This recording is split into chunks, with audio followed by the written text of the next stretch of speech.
Fala rapaziada do canal, sejam todos muito bem-vindos a mais um giro de informações, as últimas do mercado do futebol. Sendo que antes do vídeo começar, peço a vocês que se inscrevam no canal e deixem o like para dar um moral aqui no vídeo. Valeu rapaziada, um bom vídeo a todos. Fala rapaziada, vamos começar a surgir informações falando do Fluminense, que irá voltar a campo amanhã, na quarta-feira. O time irá enfrentar o Bahia pela 21ª rodada do Brasileirão. Na primeira rodada de segundo turno, o Fluminense empatou com o Grêmio por 1-1. Com esse resultado, o Tricolor está em quarto lugar com 33 pontos. Na tabela, o Fluminense está atrás do Palmeiras, Flamengo e Atlético Paranaense. Agora, contra o Bahia, o Fluminense pode conseguir uma vitória importante dentro de casa. Se vencer, o time vai somar 4 pontos nos 2 primeiros jogos do segundo turno. Mas a pergunta que fica é, se o Fluminense repetir no segundo turno a mesma campanha que fez no primeiro, onde o clube pode terminar o campeonato? No primeiro turno, o Fluminense conquistou 32 pontos. Se conseguir repetir essa pontuação no segundo turno, o time termina o Campeonato Brasileiro com 64 pontos.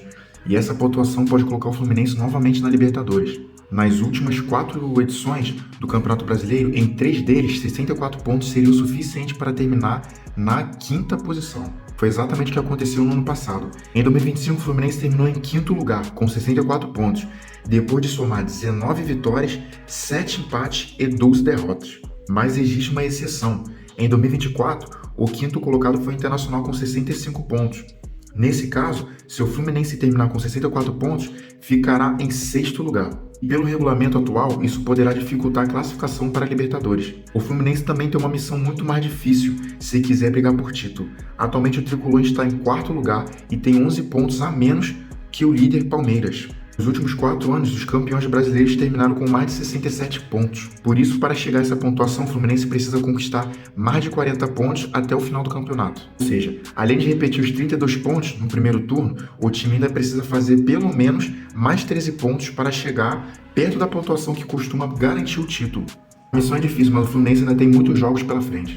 Agora vamos partir para falar do Flamengo. A ausência do jogador De La Cruz no empate do Flamengo contra o São Paulo por 1-1 chamou a atenção da torcida. O meia disputou os 3 jogos do Uruguai na Copa do Mundo, mas ainda não voltou a jogar pelo Flamengo depois da competição. Mesmo sem estar sem lesão no início, De La Cruz ficou fora dos 2 primeiros jogos do Flamengo após a Copa.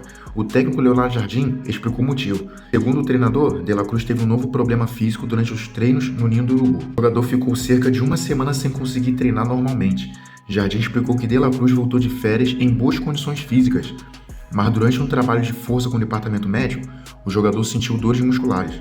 Por causa disso, ele precisou diminuir bastante a carga dos treinamentos. Agora o Flamengo está controlando os treinos do jogador para evitar nova lesão. A expectativa é que De La Cruz volte a ser relacionado para o jogo contra o Internacional nessa quarta-feira, 19h30 no Beira-Rio. A lista de jogadores que vão viajar será divulgada depois do treino de hoje, nessa terça-feira. O caso é o do Léo Ortiz.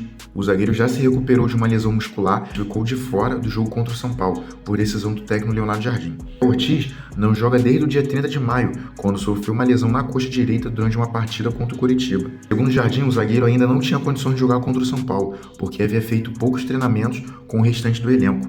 Por isso, o treinador preferiu não colocar o jogador em campo. Agora partindo falando do Vasco, que continua trabalhando para reforçar seu elenco nessa janela de transferência. O clube está negociando com Nelson de Ossa e Santiago Sousa, mas ao mesmo tempo a diretoria já procura outros jogadores. A nova prioridade é contratar um centroavante. O Vasco quer o atacante que possa melhorar o ataque e ajudar o time a marcar mais gols. Uma das primeiras opções foi o iraniano Meldi Taremi. O jogador foi oferecido ao Vasco, mas recusou a possibilidade de jogar no futebol brasileiro. Taremi tem 34 anos e perdeu espaço no Olympiacos da Grécia. Mesmo assim, ele era bem avaliado dentro do Vasco por causa da sua passagem pelo Porto de Portugal. O jogador atuou pelo clube entre 2020 e 2024 e teve bons números. Outro nome analisado pelo Vasco é de Luciano Rodrigues. O atacante uruguaio passou recentemente pelo Bahia, porém o jogador está em uma negociação com o time da Turquia e uma possível transferência para o Vasco é considerada difícil. O equatoriano Iobá, do Venezia, também chamou a atenção do clube, mas ele atua mais pela ponta e não é exatamente o centroavante que o Vasco procura. Dentro do clube, existe a avaliação de que o time precisa de um camisa 9 que chegue e seja titular imediatamente. Brenner e Spinelli ainda não conseguiram convencer desde que chegaram no Vasco. Por isso, a diretoria entende que falta um atacante de maior qualidade para ajudar o time de Pedro Emanuel. Existe também uma parte da diretoria que defende a contratação de um centroavante mais experiente e com mais peso no futebol. Normalmente o Vasco procura jogadores mais jovens, principalmente pensando em possível venda no futuro. mas dessa vez essa regra pode ser deixada de lado. O objetivo é encontrar um atacante que consiga resolver rapidamente o problema de gols do time. E existe um motivo para essa preocupação. O Vasco é o time que mais finaliza por jogos no Campeonato Brasileiro. São mais de 17 chutes por partida. Mesmo assim, o clube está em 13º lugar com o melhor ataque da competição, com 23 gols marcados.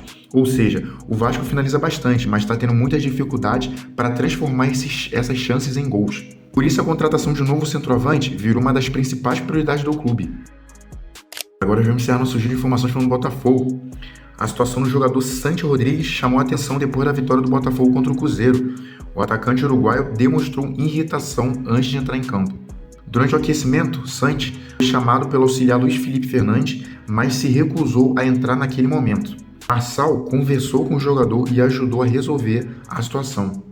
Depois, Santi foi até a comissão técnica e questionou se entraria faltando apenas 10 minutos para o fim da partida. O Botafogo não comentou oficialmente sobre o episódio, mas internamente a insatisfação de Santi já era conhecida. Depois do jogo, o técnico Franklin Carvalho disse que ainda não sabe exatamente o que tinha acontecido e o que iria conversar com as pessoas envolvidas. A insatisfação do jogador não é algo novo. Há alguns meses, os representantes de Santi se reuniram com a diretoria do Botafogo para conversar sobre o futuro do atleta. Na reunião foi discutida a possibilidade de um empréstimo, mas o Botafogo não aceitou essa opção. O clube entende que investiu muito dinheiro na contratação do jogador. Em fevereiro de 2025, o Botafogo pagou 85 milhões de reais por Santi. Por isso, o clube prefere receber uma proposta para vender o jogador em definitivo. O Botafogo já recebeu algumas sondagens. O Columbus Crew, dos Estados Unidos, tentou contratar o Santi por empréstimo com obrigação de compra, mas a proposta não agradou o clube carioca. Os representantes do jogador também receberam consultas do Boca Juniors da Argentina e dos outros clubes brasileiros da Série A. Mesmo contra essa situação, Santi continua treinando normalmente com o elenco do Botafogo. Ele não foi afastado e continua nos planos da comissão técnica. O principal problema é que Santi quer jogar mais, mas perdeu espaço com o técnico Franklin. Desde que o treinador chegou, o Santi foi relacionado para 13 dos 19 jogos. Porém, começou apenas 4 partidas como titular. Antes da chegada do Franklin, Santi tinha disputado 10 jogos na temporada e foi titular em 6 deles. Depois da Copa do Mundo, a situação ficou ainda mais complicada. Nos últimos 3 jogos, Santi começou no banco e entrou apenas no final das partidas. Contra o Santos, ele jogou 26 minutos. Contra o Vitória, foram 11 minutos. E contra o Cruzeiro, apenas 8 minutos. Por isso, a insatisfação do uruguaio está ligado principalmente à falta de espaço e de minutos em campo.